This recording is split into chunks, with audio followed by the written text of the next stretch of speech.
Hey, crazy kids, it's Miss D. I've noticed that you're having a few problems in class getting everything together with atomic number, mass number, protons, neutrons, electrons, isotopes, ions, all this good stuff. So I just want to do a little quick review lesson over all this so that you have a better indication of what's going on. So I'm going to use my little screenwriter here on a PowerPoint, and we're just going to call it a day. So let's first just look at the things that we need to know what they are. First of all, atoms are the smallest unit of any element on the periodic table. You can have neutral atoms. You can have ions. And there are isotopes as well. So the differences between neutral atoms, ions, and isotopes. First off, neutral atoms, the protons, are going to equal the electrons. This is because protons are positively charged. Electrons are negatively charged. So you have to have the same amount of positive as you have negative. They'll cancel each other out to equal 0 overall. For ions, you're going to have the electrons are going to change if you have an ion. If you have a cation, say you have something like potassium ion and a plus is a cation. So if you have a cation, then you actually lose electrons, because this means you have one more positively charged particle than you have negatively charged particle. I didn't mean to draw that in there right there. But let's take a look at chlorine, for example. This is considered an anion. It's negative, which means you have one more negatively charged particle or electron than you have positively charged. So you actually gain an electron. Whatever the superscript tells you will tell you how many you actually gain. So if you have calcium 2 plus, you've gained or you've lost 2. If you have sulfur 2 minus, then you've gained 2. So it'll just tell you, if you can look at it as I have 2 more negatively charged particles, I have 2 more positively charged particles. Since protons do not change, therefore you lose electrons here, you gain electrons here. Now with isotopes, the neutrons change, the number of neutrons. Isotopes mean that you still have the same type of atom, it's just that you have a little bit heavier atoms, and the mass comes from the neutrons. So just a little recap here on our terminology. Remember, our atomic number tells us the number of protons.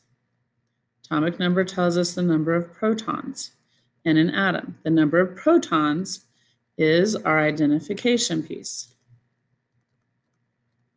Okay, the atomic number can also tell us the number of electrons only in a neutral atom. So if an atom is neutral, if there's no indication that an atom has an ion of any sort, if it's not ionized, then you know, hey, that's a neutral atom. We can assume then that protons equal electrons. Now, oh shoot, let me grab this again. Okay, mass number. Mass number is the one that everybody gets screwed up. Think about this.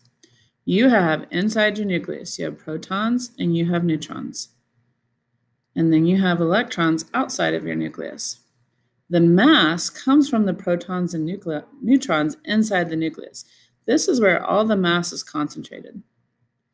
Remember, an electron's mass is 1/1800th the mass of a proton or a neutron.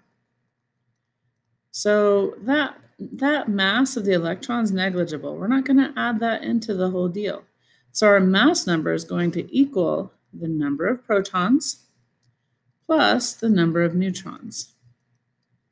So if we have our mass number and we have our protons, then we can find our neutrons by taking our mass number and subtract out our protons to get our number of neutrons.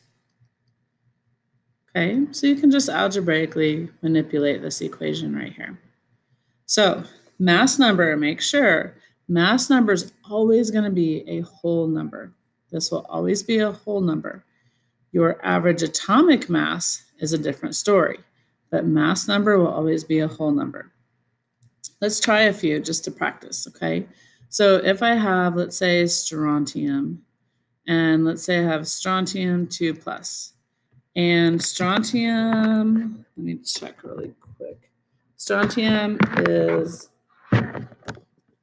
strontium 88 and atomic number 38. Yes, sorry about that. So we have 38 protons because our atomic number is 38. We take the difference between the mass number and the protons. So we have 50 neutrons. Now we have 2 more positively charged particles than negative, but protons don't change. So that's why we take away 2 from the protons to get our electrons. So we have 36 electrons. How can we write this? When we've been writing an isotopic formation, strontium can be written, it could be written strontium and then dash your mass number, which is 88. Typically, though, if it's an ion, we're not going to write it in this form. We'll only write it in this form if it's not ionic, okay? So this might be if we just had strontium like this. With no ion here, we might write it like strontium dash 88. And that's not a minus, that's a dash. This number here, again, this is the mass number. Okay, so also you could write it as just strontium 88 like this. And then you would assume that, hey, you know it's strontium. You can go and consult your periodic table to find your atomic number. Okay.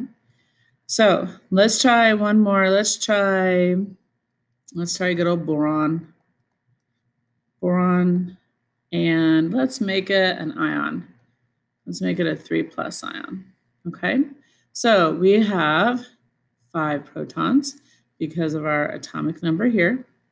We have 5 neutrons because 10 minus 5 is 5. And then we have 3 more positively charged particles, so we're going to lose electrons. So we take 5 minus 3, we only have 2 electrons in a boron ion. This is an ion. If we look at the 2, say we have boron 10 and boron 11, these would be isotopes, meaning that they're both boron, they both have 5 protons, but the only difference is they have a few different neutrons. This has 5 neutrons, where boron 11 has 6 neutrons. That's the only difference. These are isotopes here. They're isotopes of one another, okay? You guys keep working, keep practicing, and I will work with you more tomorrow. Have a good one.